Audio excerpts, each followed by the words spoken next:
Hello dear students, আমি আবার চলে আসলাম তোমাদেরকে এটি বিরক্ত করার জন্যে। আহ, আশা করি আজকের এই 4 নম্বর ভিডিওটা তোমাদের এই চ্যাপ্টারের লাস্ট ভিডিও আশা করছি। আর তোমরা জানো যে আগামীকাল 4ই জুন মঙ্গলবার ক্লাস 9-এর গ্রুপ এ তাদের ক্লাস টেস্ট হবে, আর বুধবার হচ্ছে গ্রুপ বি ক্লাস টেস্ট।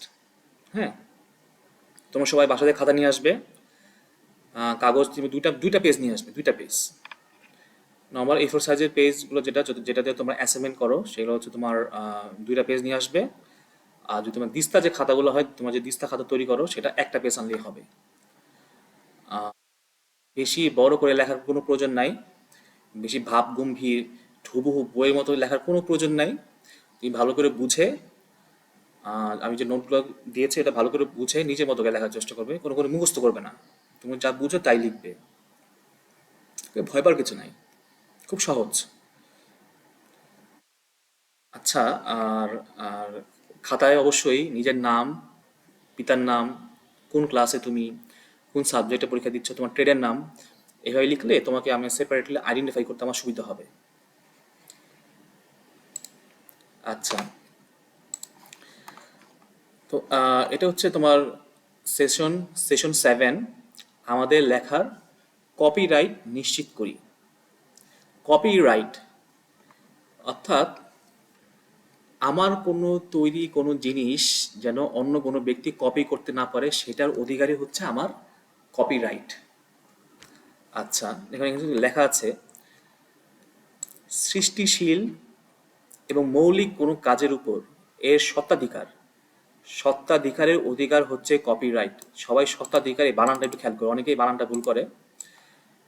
স্বত্বাধিকার এই বানানটা খেয়াল করো, অর্থাৎ তুমি হচ্ছে মালিক। সৃষ্টিশীল এবং মৌলিক কোনো কাজের উপর এর স্বত্বাধিকারের অধিকার হচ্ছে কপিরাইট। অর্থাৎ কপিরাইটের রেজিস্ট্রেশন করা আছে এমন কোনো সৃষ্টিশীল কাজ স্বত্বাধিকারীর অনুমতি ছাড়া যদি কেউ ব্যবহার করে, পুনর্মুদ্রণ করে, অর্থাৎ তুমি এমন নতুন প্রিন্ট করলা, তুমি অনুবাদ করলা অথবা প্রকাশ করলা, হোক সেটা ফেসবুকে, হোক সেটা ইউটিউবে, অথবা হোক সেটা তুমি কোনো বইয়ের মাধ্যমে ইত্যাদি করো, তবে স্বত্বাধিকারী ওই ব্যবহারকারীর বিরুদ্ধে আইনি ব্যবস্থা গ্রহণ করতে পারে। বাংলাদেশে কিন্তু এরকম অনেকগুলো আইন আছে, কপিরাইট আইন আছে। সেই অনুযায়ী তোমরা সেই ব্যক্তি শাস্তির আওতায় পড়তে পারে, শাস্তি এবং জরিমানা দুইটাই হতে পারে। এখন সৃষ্টিশীল সৃষ্টিশীল এবং মৌলিক কাজ, এই যে বলতে কি বোঝায়? সৃষ্টিশীল সৃষ্টিশীল মানে হচ্ছে এর আগে কোনো কিছু ছিল না, এর আগে কোনো কিছু ছিল না, তুমি এগুলো তৈরি করছো, নতুন করে তৈরি করছো। তুমি ধরো একটা উপন্যাস লিখছো, উপন্যাসের গল্প রবীন্দ্রনাথ অথবা তোমার মানিক বন্দ্যোপাধ্যায় অথবা হুমায়ুন আহমেদের মতো কারোর সাথে কোনো মিল নাই। তুমি সম্পূর্ণ এক নতুন একটা গল্প তুমি তৈরি করছো, নতুন একটা কাহিনী দিয়ে তুমি একটা উপন্যাস তৈরি করছো। অথবা তুমি অথবা একটা নাটক হয়েছে, এই নাটকের কাহিনীটা গল্পটা সম্পূর্ণ নতুন। এগুলো হচ্ছে সৃষ্টিশীল বা মৌলিক কাজ। সৃষ্টিশীল বা মৌলিক কাজ, এর কিছু উদাহরণ আছে। সাহিত্য, শিল্পকর্ম। আমি এখানে একটু ভালো পেয়ে দিছি আমার এই যে নোটটাতে। দেখো, এই প্রশ্নটা হচ্ছে কেন কপিরাইট জরুরি, এটাই না মানলে কি হবে একজন সৃষ্টিশীল এবং উদ্ভাবক ব্যক্তি ক্ষতিগ্রস্ত হতে পারে। 3টা স্টার মার্ক, এটা খুবই গুরুত্বপূর্ণ, এটা কিন্তু পরীক্ষা আসবে। আমি যদি কোনো সৃষ্টিশীল এবং মৌলিক কাজ করি বা প্রোডাক্ট তৈরি করি, তাহলে সেটির যে স্বত্বাধিকার, মালিক হিসেবে আমার অধিকার হচ্ছে কপিরাইট।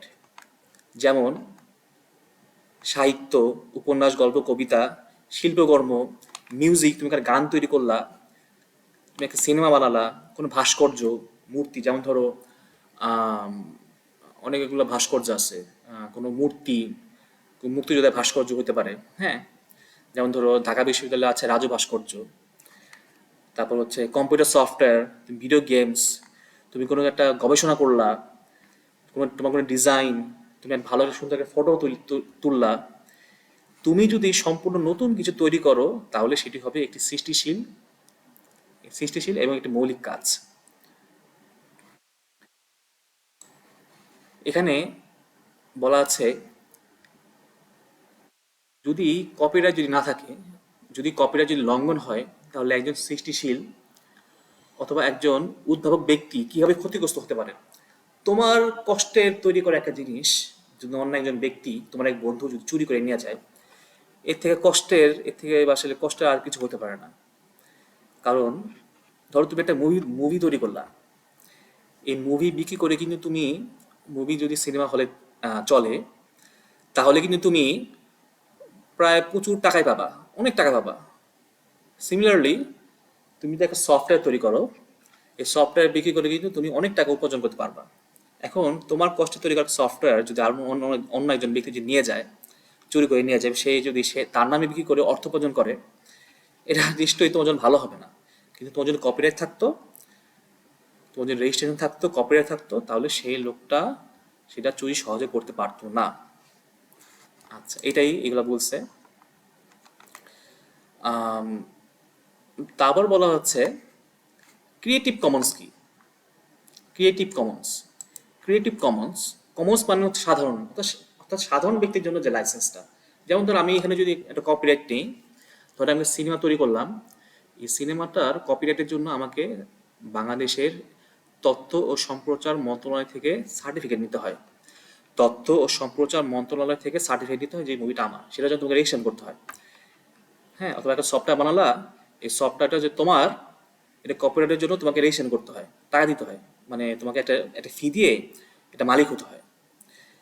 ক্রিয়েটিভ কমন্স হচ্ছে আমেরিকা ভিত্তিক, যুক্তরাষ্ট্র ভিত্তিক একটি অলাভজনক আন্তর্জাতিক প্রতিষ্ঠান।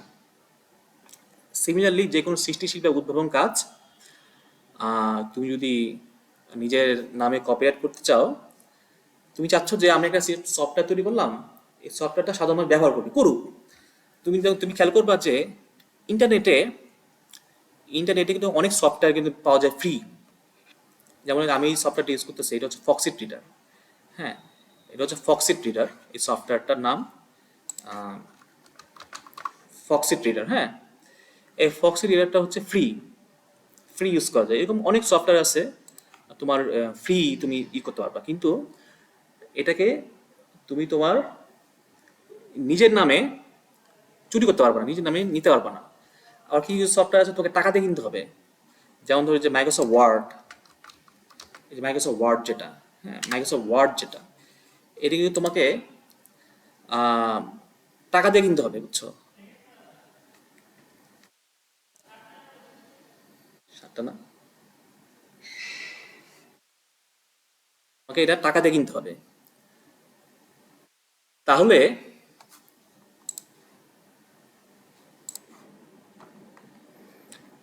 অর্থাৎ এটা হচ্ছে আম, এই ক্রিয়েটিভ কমন্স হচ্ছে একটি অলাভজনক আন্তর্জাতিক প্রতিষ্ঠান। তুমি একটা সফটওয়্যার তৈরি করছো, এই সফটওয়্যারটা তুমি সাধারণ মানুষ সে ইউজ করুক, কোনো সমস্যা নাই, আমি তার বিনিময়ে আমি কোনো পয়সা নিব না। কিন্তু আমি যে এটা মালিক, আমি যে তৈরি করছি, এটা কপিরাইটটা যেন থাকে, এটা কপিরাইটটা যেন থাকে, সেই থাকাটার জন্যই তোমাকে একটা সিসি বা ক্রিয়েটিভ কমন লাইসেন্স তোমাকে নিতে হবে। তাহলে এটা মালিক তুমি থাকবা, কিন্তু সাধারণ মানুষ সে ফ্রিলি এই সফটওয়্যারটা ইউজ করবে, কোনো সমস্যা নাই। আচ্ছা, এটা হচ্ছে ক্রিয়েটিভ কমন লাইসেন্স। এটা কিন্তু খুবই গুরুত্বপূর্ণ একটা প্রশ্ন আসতে পারে। তো মোটামুটি এটাই হচ্ছে তোমার এই চ্যাপ্টার। তারপর কিছু প্র্যাকটিক্যাল আছে, তারপর এটাও কিছু প্র্যাকটিক্যাল আছে, আশা করি যদি সুযোগ পাই তাহলে দেখাবো। তো মোটামুটি আসলে এইগুলাই। তো আশা করছি যে আগামী কাল এবং পরশুদিন যে পরীক্ষাটা তোমাকে সবাইকে ভালো করে দিবে। তোমাদের প্রত্যেকের জন্য শুভকামনা। আহ, তোমাদের সবাই ভালো করে মনোযোগ দিয়ে পড়াশোনা করবে। আর কেউ যদি কোনো কিছু না বুঝো আমাকে জিজ্ঞেস করবে, হোয়াটসঅ্যাপ যে গ্রুপটা আছে সেখানে দিয়ে দেবা, প্রশ্ন করবা, কোনো সমস্যা নেই, কেউ কোনো সংকোচ করবা না, পড়াশোনার ব্যাপারে যে কোনো কিছু আমাকে জিজ্ঞেস করবা। আর তোমাদের অন্য যারা ফ্রেন্ড যারা আছে তাদেরকেও তোমরা অ্যাড করো, মাত্র তো 40 জন 45 জনের মতো আছে সম্ভবত, অলমোস্ট 50। তো বাকি যারা আছে তাদেরকে যদি অ্যাড করো। তো আমি চাই এখানে স্টুডেন্টের সংখ্যা 100 হোক। আচ্ছা, ওকে, সবাইকে এই পর্যন্তই। আর এই প্রশ্নটা কিন্তু দেখো যে সংবাদ পরিবেশনের ক্ষেত্রে 6ক সংবাদ কাঠামোকে উল্টো পিরামিডের সাথে তুলনা করা হয়, চিত্রটি আঁকো। চিত্র কিন্তু বইতে আছে। ওকে, সবাইকে ধন্যবাদ। আসসালামু আলাইকুম।